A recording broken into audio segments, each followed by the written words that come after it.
Hello everyone, as you all know this is Niharika Tiwari. So guys, we are back with this video, right. So इस video में हम बात करेंगे business statistics. और जैसे कि हमारी सीरीज चल रही है कि एक नज़र सब कवर, जिसमें मैं आपको एक वीडियो में काफ़ी टॉपिक्स करा देती हूँ, इंपॉर्टेंट क्वेश्चंस कवर करा देती हूँ, ताकि इससे एग्जाम में कोई भी क्वेश्चन आप कर पाओ। ठीक है, इसमें भी बहुत इंपॉर्टेंट क्वेश्चन हम करेंगे कि जैसे हमें पता है कि बहुत ही स्टैटिस्टिक का बेसिक टॉपिक है मीन, मीडियन, मोड। बट आपको अगर आ जाए कि इसकी एडवांटेज बताओ या लिमिटेशन बताओ, या एक हेडिंग दे दी जाए कि mean is this and write down the limitation, so आपको पता होना चाहिए कि आप कैसे लिखोगे। और समझते हुए हम इसको समझेंगे इस वीडियो में, राइट। सो इस वीडियो को लास्ट तक देखना है। So without any further delay let's start this video. So guys, जैसे कि हम यहाँ पे देख रहे हैं बिजनेस स्टैटिस्टिक्स में ये वाली हम सीरीज जो है वो शुरू करेंगे, राइट। तो सबसे पहले जो आपका आता है यहाँ पे वो आता है कि इंपॉर्टेंट क्वेश्चंस जो मोस्टली पूछे जाते हैं, राइट। तो जो इंपॉर्टेंट क्वेश्चन मोस्टली आपके मीन, मीडियन, मोड से आते हैं, जैसे मैंने सो आपको एक्सप्लेन कर दिया है। सो एडवांटेज डिसएडवांटेज को हमें यहाँ देखना है। तो यहाँ पे सबसे पहले बात आती है अर्थमेटिक मीन क्या होता है। ठीक है, मीन क्या होता है, हमें जैसे हमने इतने क्वेश्चंस करे अभी तक, स्टैटिस्टिक्स प्लेलिस्ट काफ़ी बड़ी हो चुकी है, 40+ वीडियोस हैं। तो मीन मतलब क्या होता है, mean is the most popular, क्योंकि सबसे ज़्यादा पॉपुलर है mean in comparison to your median and mode. सबसे ज़्यादा मीन लोग अपने दिन लाइफ में भी निकालते हैं कि अगर एवरेज निकालना है तो ऑब्जर्वेशन को सम कर दो, उसे टोटल नंबर ऑफ ऑब्जर्वेशन से डिवाइड कर दो, है ना। ये ज़्यादा जानने वाला सेंट्रल टेंडेंसी है, इस तरीके से आप इसको लिख सकते हो। It can be used with both discrete and continuous series, although it is used most often with continuous series. ठीक है, अब आता है बेसिकली मीन होता क्या है। Mean is equal to the sum of the value in the data set divided by the number of values in the data set. मतलब sum of observation upon number of observation ही क्या होता है, आपका mean होता है, right. सो आपको ये इजी है डेफिनेशन कि sum of observation upon number of observation is equal to arithmetic mean. So आप इस तरीके से लिख सकते हो। Statistical series refers to systematic flow of data in a logical order this type of. अब आता है कि मीन को आप अलग अलग सीरीज में निकालते हो, जैसे हम देख के आए कि हमें इंडिविजुअल सीरीज को हम यूज करते हैं, देन हमारा जो डिस्क्रीट सीरीज है इसको यूज करते हैं, कॉन्टिन्यूस सीरीज में भी हम मीन को यूज करते हैं। तो इस तरीके से अगर आपको पेपर में आता है कि व्हाट इज मीन, तो आप लिख सकते हो, ठीक है।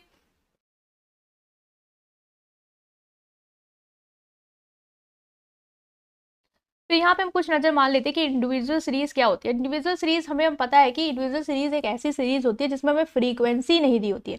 मतलब जो भी एक आइटम होता है वो एक ही बार आ रहा होता है। अगर वो आइटम 2 बार आ रहा होता तो उसकी फ्रीक्वेंसी 2 होती। तो जब जो वैल्यूज होती है उनकी फ्रीक्वेंसी 1 होती है, ठीक है, तो वो क्या होता है, हमारी इंडिविजुअल सीरीज होती है। And individual series is one in which each value of variable occur for only once. मतलब एक ही बार आता है। मान लो जैसे कि 22, 27, 28, 29, 35 ये है। यहाँ पे 8 नंबर, और 8 नंबर जो है, जैसे 22 भी बस एक बार आया, 27 भी एक बार आया, मतलब मोर देन वन इनकी क्या है, फ्रीक्वेंसी नहीं है। अगर मोर देन वन फ्रीक्वेंसी आएगी तो हम ऐसे नहीं लिखेंगे कि 22, है ना। जैसे कि हमने लिख देंगे 22, और यहाँ पे लिखेंगे 2 बार आया तो 2 हो जाएगी इसकी फ्रीक्वेंसी। फिर 27 अगर 3 बार आया है तो हम उसकी लिखेंगे 3 बार फ्रीक्वेंसी, है ना। तो ये तो डिस्क्रीट सीरीज हो जाएगा। तो आपको बेसिकली समझ में आ रहा हो कि जब फ्रीक्वेंसी वेरिएबल की 1 होती है तो हम उस सीरीज को बोलते हैं इंडिविजुअल सीरीज। और आप एक एग्जांपल दे सकते हो, ठीक है। डिस्क्रीट सीरीज क्या होती है, in which different values of variable are shown in discontinuous manner. सबसे पहले तो मैनर जो होता है वो डिसकॉन्टिन्यूस होता है। मतलब 22 आया, फिर 27 आया, फिर 29 आया, तो कोई ऐसा नहीं कि 22 और 27 में कोई रिलेशन शो हो रहा है। जैसे कि क्लास इंटरवल में होता है 0 से 10, तो इसे 0 से 10 फिर शुरू होता है 10 से 20, तो एक कॉन्टिन्यूस है। 10 से 20, 20 से फिर 30, तो एक कॉन्टिन्यूस शो हो रहा है। बट डिस्क्रीट सीरीज में अलग अलग वैल्यूज होती हैं वेरिएबल्स की, along with their respective frequency. Frequency होती है यहाँ पे, ये एक मेन टॉपिक है यहाँ पे। At least one of the value has frequency of more than one. मतलब कम से कम एक वैल्यू तो ऐसी होगी जिसकी फ्रीक्वेंसी एक से ज्यादा होगी आपकी, और वो हम कहलाएंगे डिस्क्रीट सीरीज, राइट। तो डिस्क्रीट सीरीज क्या होता है, जहां पे आपको फ्रीक्वेंसी देखने को मिलती है, कुछ नहीं तो कम से कम एक वैल्यू है उसकी फ्रीक्वेंसी एक से ज्यादा होनी ही होनी चाहिए। और दूसरा यहाँ पे डिसकॉन्टिन्यूस मैनर होता है। मतलब अगर आप देखो 22, 55, 37, तो इनमें कोई रिलेशन नहीं है इन सब में। जैसे कॉन्टिन्यूस सीरीज में हमें रिलेशन देखने को मिलता है, यहाँ पे हमें कोई रिलेशन देखने को नहीं मिलता है। अब जैसे कॉन्टिन्यूस सीरीज होती है तो वहाँ पे क्या आपको दिया, जैसे जैसे ठीक है, वहाँ पे 0 से 2 का फ्रीक्वेंसी है, जैसे कि, ठीक है। फिर 2 से, आई थिंक आपको समझ में आ रहा हूँ मैं क्या बोल रही हूँ, यहाँ पे ये लिख नहीं रहा है। 2 से 4 हो गया, है ना। फिर 4 से 5, 4 से 6 हो गया। तो ये आप देख रहे हो कि कॉन्टिन्यूस थोड़ा शो कर रहा है। 4, 4, है ना, इस तरीके से। फिर 6 से मतलब एक सबसे जुड़ी हुई है, 2 से 4, फिर 4 से 6, कहीं ना कहीं एक सीरीज में सीक्वेंस में चल रहा है, तो वो क्या होती है, कॉन्टिन्यूस सीरीज होती है ना। कॉन्टिन्यूस सीरीज को अगर आप देखोगे, continuous series is one which the different value of variable stated in a continuous manner along with their respective frequency. मतलब कि जो फ्रीक्वेंसी है वो तो होती ही है डिस्क्रीट सीरीज की तरह, बट यहाँ पे आपको कॉन्टिन्यूअस मैनर में वेरिएबल्स देखने को मिलते हैं। जैसे कि मैंने बताया 0 से 2, 2 से 4, 4 से 6, तो एक कंटिन्यूअस वे में ये चीजें चल रही हैं। ऐसा नहीं कि कोई भी वैल्यू एक अलग से बीच से कूद आई है और उसका कोई लेना देना नहीं है, ठीक है। Further such series can be stated इधर in form of exclusive inclusive class, मतलब आप इनके क्लास इंटरवल्स बना सकते हैं, तो इंक्लूसिव में कन्वर्ट कर सकते हो, एक्सक्लूसिव में कन्वर्ट कर सकते हो, जो हमें पता होता है कि मान लो अगर आपको 0 से ठीक है, मान लो अगर आपको 0 से 5 दिया है और 5 से 10 दिया है, तो ये क्या है, यहाँ पे आपकी जो वैल्यू है, जो बड़ी वाली वैल्यू है, वो इस सीरीज में एक्सक्लूड कर दी गई है, तो उसको इसमें इंक्लूड कर रहे होते हैं। और जैसे कि 0 से मान लो 5 है, ठीक है, फिर यहाँ पे 6 से 10 है, फिर वहां पे 11 से 15 है, तो इसका मतलब क्या है कि ये इंक्लूड कर लिया गया, 0 से 5 की सारी वैल्यू को यहाँ पे इंक्लूड किया गया है, वो एक्सक्लूड नहीं किया गया। जैसे कि यहाँ पे 0 से 5 में हम 5 को इंक्लूड यहाँ नहीं करते हैं, बल्कि नीचे वाले में करते हैं, तो ये क्या होती है, एक्सक्लूसिव सीरीज होती है। और जहाँ पे हम 0 से 5 की सारी वैल्यूज को इंक्लूड करते हैं पहली वाली में, वो होती है इंक्लूसिव सीरीज, यहाँ पे 6 से 10 तक की सारी वैल्यू आएंगी, है ना। तो ये आपको पता ही है, हमने कवर कर रखा है, बस आपको थोड़ा सा रिवाइज करा रही हूँ कि इस तरीके से कॉन्टिन्यूअस सीरीज होती है। Mid point of every class interval आपको निकालने पड़ते हैं, जैसे हम लोग मीन निकालते हैं तो सिर्फ कॉन्टिन्यूअस सीरीज से तो फ्रीक्वेंसी को मल्टीप्लाई करेंगे नहीं, उसके लिए हम लोग क्या करते हैं, मिड पॉइंट निकालते हैं। तो अगर आपने अभी तक पढ़ रखा है ना, तो आप वैल्यूज को, चीज़ों को रिलेट कर पा रहे होंगे। अगर आप नए हैं तो आपको थोड़ी बहुत दिक्कत आ रही होगी, ठीक है। तो आई होप कि मेरे जितने भी स्टूडेंट्स हैं जिन्हें सीरीज देखी है, उनको ये सब बिल्कुल समझ में आ रहा है। नाउ अगर हम यहाँ पे इसकी एडवांटेज की बात करें कि मेरिट्स क्या होती हैं, so it can be easily calculated and can be easily understood. It is the reason that it is most use centre tendency. Most use centre tendency है, ये इसकी एक एडवांटेज है, क्योंकि हम लोग इसको इजीली कैलकुलेट कर सकते हैं और इजीली समझ सकते हैं। Sum of observation upon number of observation, ये बच्चों को भी पता होता है एवरेज निकालने का formula. Next is as every item is taken in calculation it is affected by every item. देखो हर आइटम कैलकुलेट करते हैं, जैसे कि अगर आपको 2, 5 है ना, 6, 3 दिया है, तो आप अगर मीन निकालोगे तो सबको ऐड करोगे और फिर डिवाइड करोगे 4 से, तो उसका मतलब आप सारे आइटम को कंसीडर कर रहे हो। मोड में क्या होता है, जो सबसे ज्यादा बार आता है उसको लेते हो। मीडियन में क्या होता है, अगर क्लास इंटरवल वाली सीरीज है तो वहां पे आप देखते हो कि n/2 से करके कि जो भी आपका मिड वैल्यू आ रही है, फिर उसको एस्टिमेट करते हो कि क्लास इंटरवल में कौन सी जाएगी, फिर उसकी फ्रीक्वेंसी उसके ऊपर वाला CF लेते हो। तो सारी वैल्यू को जरूरी नहीं होता इंक्लूड करना, तो इस केस में ये अच्छा, इसका एक बहुत ही एक आइडियल एवरेज की भी ये फीचर होती है, तो ये एक इसकी एडवांटेज है। As the mathematical formula is rigid one, therefore the result remain the same. अच्छा, फॉर्मूला जो है वो सेम है, sum observation upon number of observation निकालने का, ठीक है, तो रिजिड है फॉर्मूला, इसीलिए जो रिजल्ट आएगा वो भी सेम आएगा। आप कोई भी आंसर निकाले इस वैल्यू का, तो वो यही आंसर देगा, sum of observation upon number of observation के थ्रू, ठीक है। इसका फर्दर अलजेब्रिक ट्रीटमेंट कर सकते हैं mean median such as mean deviation. जैसे मीन डेविएशन हम लोगों ने अभी रिसेंटली पढ़ा है, स्टैंडर्ड डेविएशन, तो हमने वहां पे मीन का यूज किया है ना, तो इसका फर्दर अलजेब्रिक ट्रीटमेंट भी हो सकता है, इसीलिए ये और ज्यादा फेमस। मोड का फर्दर अलजेब्रिक ट्रीटमेंट नहीं हो पाता है, इसका होता है, इसलिए ये एडवांटेज है आपकी। As it is rigidly defined, it is mostly use for comparing various issues. ये इसका एक स्पेसिफिक फॉर्मूला होता है जो हम इसको यूज करते हैं, इसलिए हम लोग ज्यादा कंपेरिजन की जब बात आती है कि एक सब्जेक्ट के नंबर लिख लिए, दूसरे सब्जेक्ट नंबर लिख लिया, इन दोनों को कंपेयर करना है, तो हम मीन का ज्यादा यूज करते हैं उस केस में, तो कंपैरिजन में भी इसका यूज ज्यादा होता है। Calculation does not require the arrangement of data, data का अरेंजमेंट नहीं करना पड़ता मीडियन के केस में। मीडियन के केस में देखो डेटा का अरेंजमेंट करना पड़ता है, असेंडिंग ऑर्डर में करो, डिसेंडिंग ऑर्डर में करो, तो एक स्टेप बढ़ता है। बट मीन में आपको डेटा को अरेंज नहीं करना है, आप सिंपली 2, 5, 6, 3 को सम ऑब्जर्वेशन नंबर ऑब्जर्वेशन लगाओ, है ना। बाकी जरूरी नहीं कि आप 2 लिखो, फिर 3 लिखो, फिर 5 लिखो, फिर 6 लिखो, फिर देखो जो मिड में आ रही है वो वैल्यू होगी, जैसे कि मीडियन में करते हैं। तो ये कुछ एडवांटेज है इसकी जो हमने यहाँ कवर की है, राइट। नेक्स्ट देखते हैं हम इसके डिसएडवांटेज कुछ। तो नाउ अगर हम इसके डिसएडवांटेज को देखें तो लिया है कि some time it give impossible और लाफेबल कंक्लूजन, मतलब कभी कभी ऐसा होता है, ये ऐसा कंक्लूजन निकाल के देता है जिसमें हमें हंसी आती है, यार ये कैसे हो सकता है। जैसे कि यहाँ पे देखो लिया है कि 60 if there are 60, 50, 12 student in 3 classes then they average होगा स्टूडेंट का 60 + 50 + 42, मतलब sum of observation upon number observation, मतलब इनको ऐड करके डिवाइड करेंगे 3 से, तो क्या आ रहा है, क्या है 50.65 which is impossible as student can be in fraction, क्योंकि अब तो ये पॉइंट में दे रहा है लेकिन स्टूडेंट क्या फ्रैक्शन में हो सकते हैं? अगर हम स्टूडेंट के नंबर का एवरेज निकालें फ्रैक्शन में तो होगा नहीं। तो ये एक लाफेबल कंक्लूजन आगे आ जाता है इसमें कभी कभी। क्वालिटेटिव फॉर्म जैसे कि क्लेवरनेस है, रिचेस है, इसको हम लोग मतलब नहीं एक्सप्रेस कर सकते, मीन में नहीं यूज कर सकते। तो हमें पता भी है कि क्वालिटेटिव एस्पेक्ट हम नहीं लेते हैं स्टैटिस्टिक्स में, क्योंकि इसको न्यूमेरिकली एक्सप्रेस नहीं कर सकते, ठीक है। If any one of the data is missing then mean can not be calculated. अब देखो वहां पे मैंने इसके फीचर में बताया था कि ये सारी वैल्यूज को कंसीडर करता है, इसलिए अच्छा है।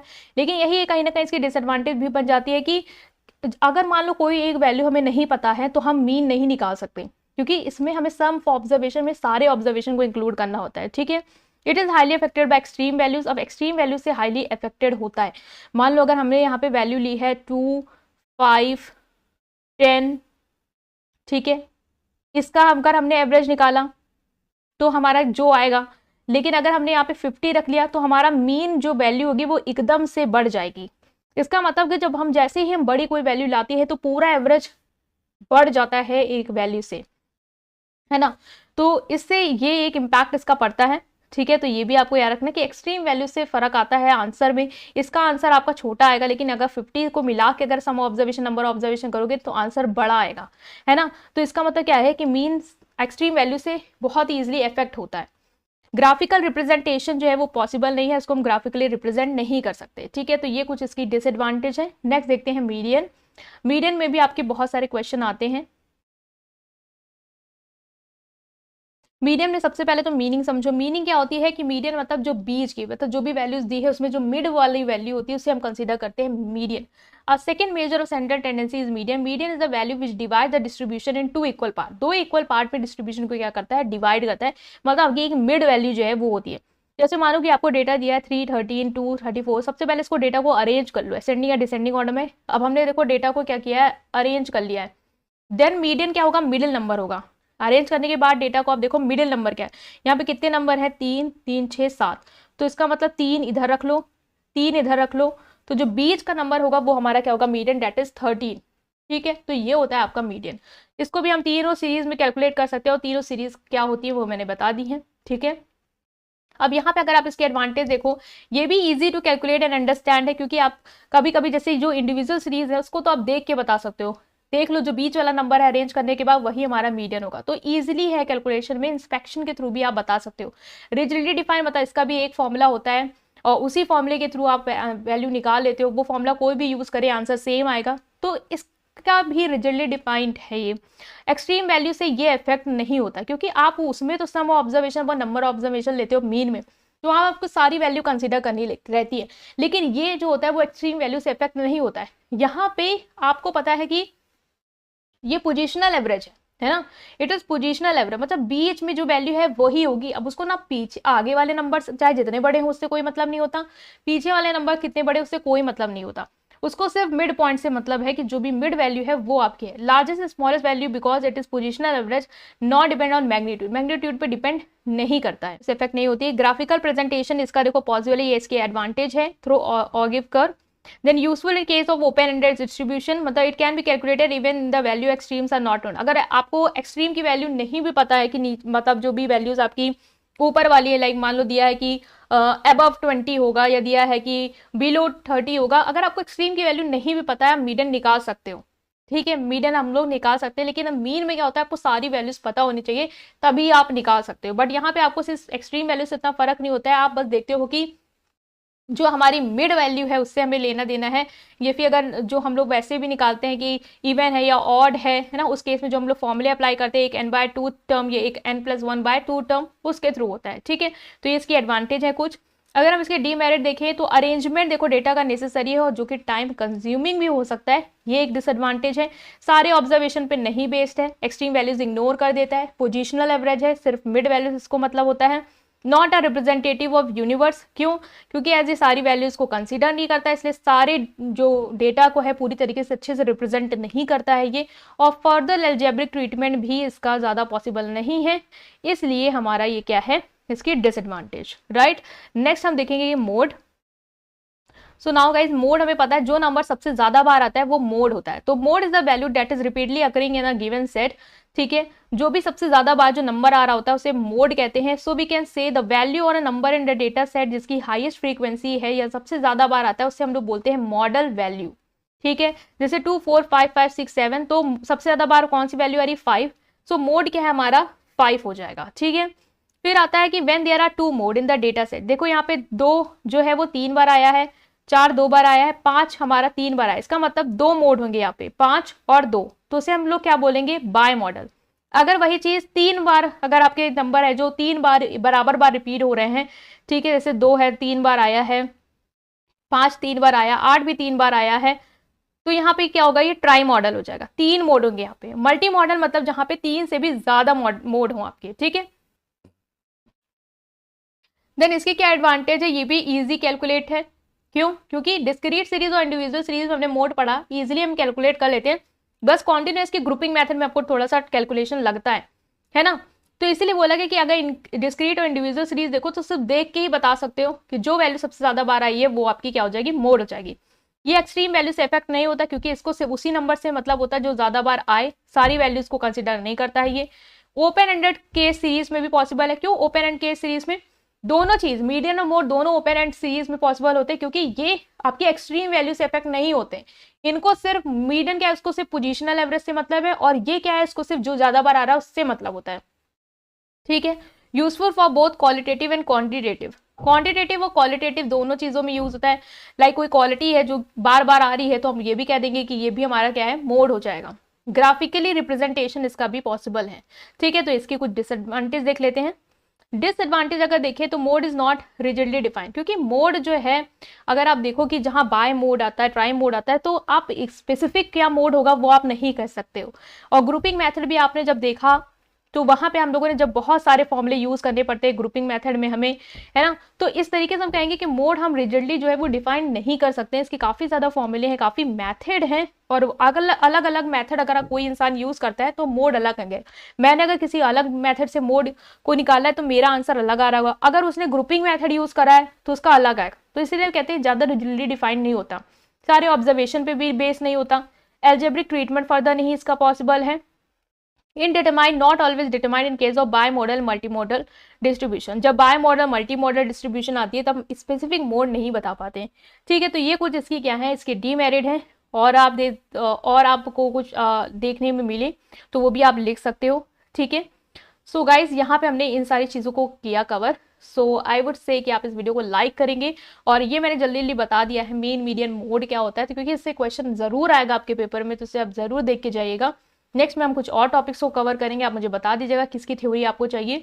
ठीक है, वीडियो को करेंगे लाइक, चैनल को करेंगे सब्सक्राइब। Thank you.